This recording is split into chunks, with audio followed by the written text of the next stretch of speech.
Today we're joined by Dr. Jonathan Gibson to discuss the biblical doctrine of sin and depravity from this book, Ruined Sinners to Reclaim.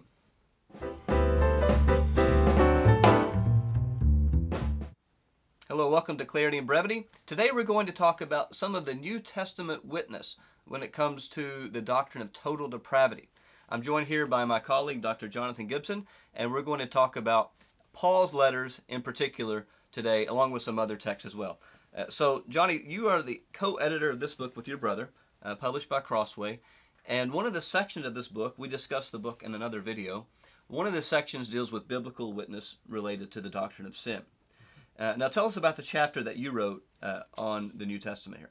Yeah, so I've written on Paul's doctrine of sin in the book. The chapter title is called Wretched Man That I Am, and I deal with a number of aspects of the Pauline corpus as it treats the doctrine of sin.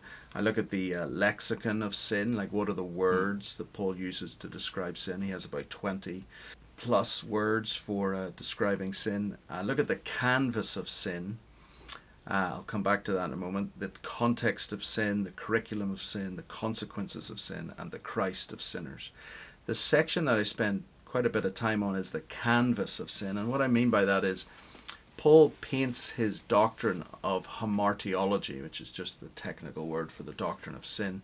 He paints his doctrine of sin on a historical eschatological canvas, what we would call in New Testament studies the two-age construction of history.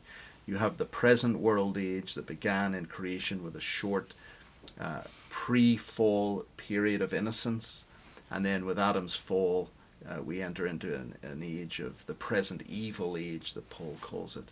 And so this is the age in which we live. But with Christ's coming, Paul says that a new age was inaugurated. It's the future age, it's the age of the world to come. But it isn't waiting to begin in the new heavens and the new earth. It's not waiting to begin when we die and go to heaven. That new age, the future age, the age of the world to come, began in Christ's resurrection. He is the first fruits of the new heavens and the new earth. And so what happened in history was there was a bifurcation. There was a new age introduced, not on the same level as the present world age, but on a different level, in a heavenly realm, if you like. And sin in Paul is set in the context of that canvas.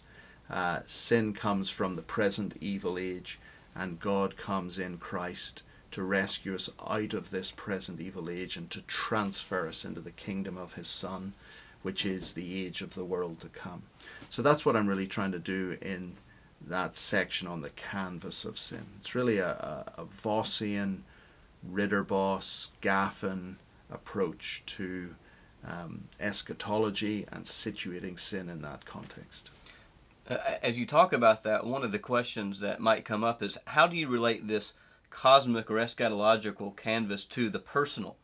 And maybe you've alluded to that already, but maybe you could tease that out more. How are we delivered from the present evil age? Because some people sometimes emphasize the more cosmic scope of this to the detriment of the personal. How do you keep those things together? Yeah, it's a tension there, and we've got to affirm both. But what's interesting in Paul is that he first views humanity as connected to this age, this evil age. It is the environment in which we exist as sinners. We are connected to that. And so we are part of this cosmic fallen world. But that also doesn't diminish the fact that we are personally sinful, that we have personally offended God. And so it's keeping the two things together. When Paul then speaks about our salvation, he speaks about, anyone who's in Christ is a new creation. Now we tend to think, well, that means I've been made a new creation on the inside, and that's certainly true. But really what Paul means in that context is anyone who is in Christ, new creation. In other words, he is now part of this age of the world to come, this new thing that God is doing to renovate his created order.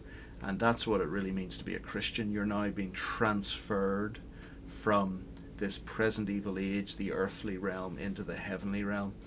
And you see that in many of Paul's letters. He speaks about us in Ephesians 2 being raised up and seated with Christ in the heavenly realms. That's what we're really talking about when we talk about that realm transfer, or belonging to the age of the world to come. We've been transferred out of the kingdom of darkness into the kingdom of his Son. And so our salvation is still individual. I'm personally saved, I'm personally justified, and yet in that salvation I have become part of another world as well. You titled the chapter, Wretched Man That I Am, so this might answer the question, but one of the perennial questions in Paul, you know where I'm going here, is how do you take Romans 7? Is Paul speaking autobiographically? Is he speaking is it converted Paul? Is it unconverted Paul? How do you understand the wrestling with sin that Paul describes in Romans 7? Wretched man that I am, I can't actually work it out. I've gone both ways, not in the chapter, but I've seen the attraction, the persuasion to both views. And maybe you can just briefly explain both views. I'm not sure that I really explained them. Sure. The one view is that in Romans 7, Paul is talking about himself in his pre-conversion state, and that the law, it was always there convicting him of sin, and he knew in his heart what he ought to do, but he never did it as an unbeliever.